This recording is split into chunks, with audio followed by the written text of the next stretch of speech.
Foxborough. El eco de los rostros perdidos, parte 1 a la noche, parecía más densa cada vez que él caminaba bajo la lluvia. No importaba si era Seattle, Salt Lake City o Tallahassee.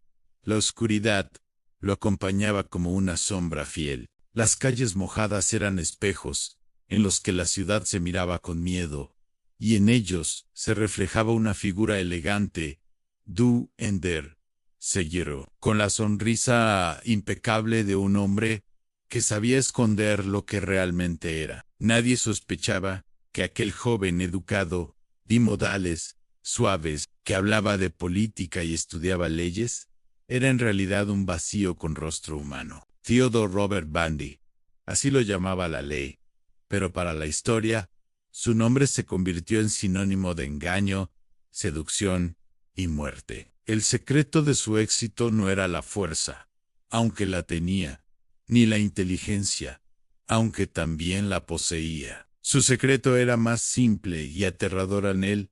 Sabía cómo mirar. Podía observar a alguien durante minutos, captar sus rutinas, sus miedos, sus movimientos, y en ese lapso breve, tejía una red invisible que atrapaba a su víctima antes siquiera de que se diera cuenta. En los campus universitarios, en los estacionamientos solitarios, en los parques donde la bruma envolvía las farolas, él elegía con paciencia, y cuando decidía acercarse, lo hacía siempre con la máscara perfecta, un brazo enyesado, un gesto de torpeza, una súplica que despertaba compasión. Era un actor consumado en el papel de hombre indefenso, y nadie imaginaba que estaban tendiendo la mano al mismo abismo.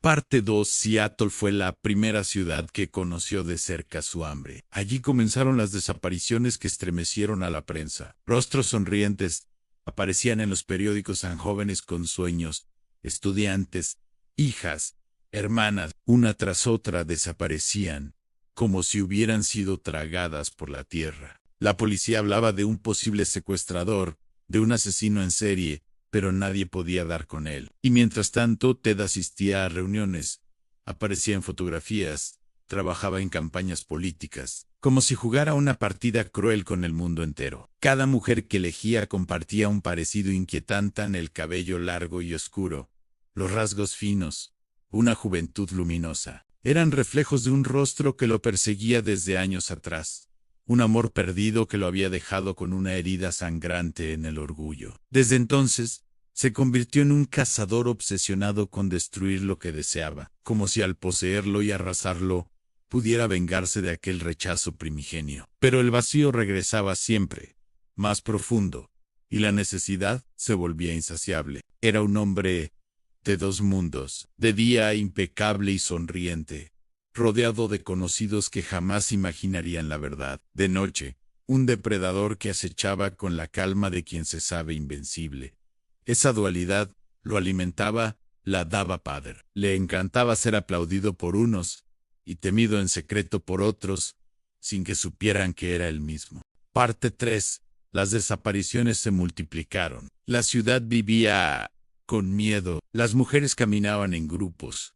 Los estudiantes cerraban las puertas temprano, y aún así, él encontraba la manera de colarse en la confianza de las más inocentes. Nadie pensaba que un asesino podía sonreír con tanta dulzura. Nadie sospechaba que el monstruo no se escondía en los callejones, sino que vestía corbata y hablaba con cortesía. Los estados comenzaron a notar un patrón. Utah, Colorado, Oregón.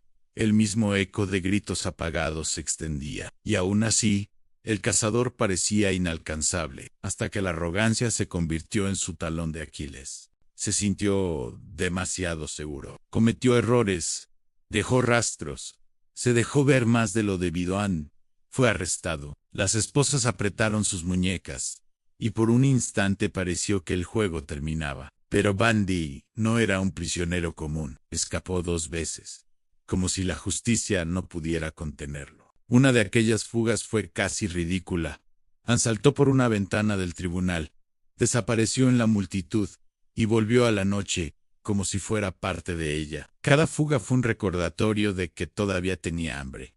Y la muerte de varias jóvenes en Florida lo confirmó con brutalidad. La fraternidad Chi Omega en Tallahassee conoció su furia desatada. Aquella noche ya no hubo disfraz ni calma calculada. El monstruo salió a la luz en su forma más brutal. Los cuerpos golpeados, la violencia desmedida, dejaron claro que Bundy no era simplemente un asesino meticuloso, sino un abismo sin control. El país entero lo vio al fin por lo que era.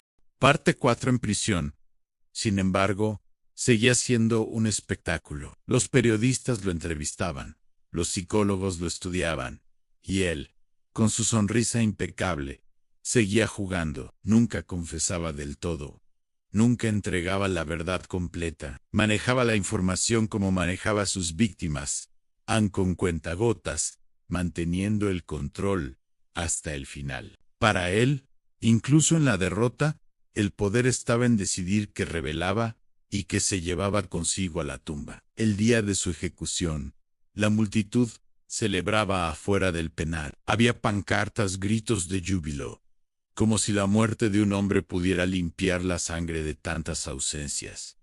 Dentro, Ted caminaba sereno. Algunos testigos aseguraron que jamás perdió la compostura. Murió como había vivido, sonriendo, con esa expresión ambigua que podía parecer amable o cruel, según quien la mirara. Pero quienes lo vieron de cerca dicen que en sus ojos no había miedo ni arrepentimiento, solo vacío. Un vacío tan profundo que ni el fuego de la silla eléctrica pudo borrar. Y así terminó el hombre, for oh no, el Ico. Porque la verdadera herencia de Ted Bundy no fueron solo los crímenes, sino la duda que sembró en todos.